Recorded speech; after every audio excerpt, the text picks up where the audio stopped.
Hi everyone, I'm here to show you how to use the Flipgrid app on your phone. As you can see, I've downloaded the app already onto my phone. I click on it and it gives me an option to either enter my flip code or scan a QR. You should have already your flip code emailed to you, so go ahead and enter that in. Then you're going to select if you want to log in with Google or with Microsoft.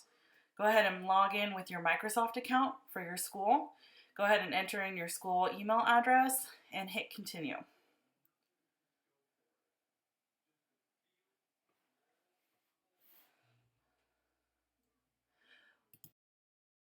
Now you are on your first Flipgrid assignment.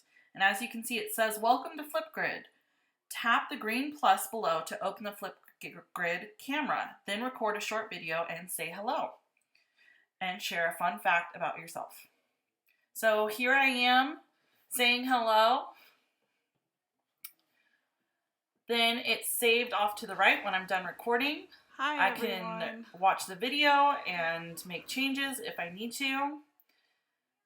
And then it'll ask you to take a selfie. Now, of course, you can have a little fun with your selfie and change the filter on it. You can draw a little something. Just remember, this is all public, so anyone can share it and you can still get in trouble if there's something inappropriate. You can add a little emoji or even add a little text to your picture. When you're done, you need to make sure your name is there and add a title.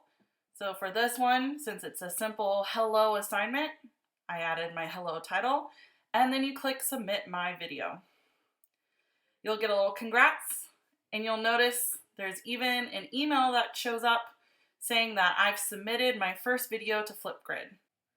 Now the settings will be changed so I can watch the video first before approving it and putting it on the grid. And then once it's there, everyone can reply back and say hello.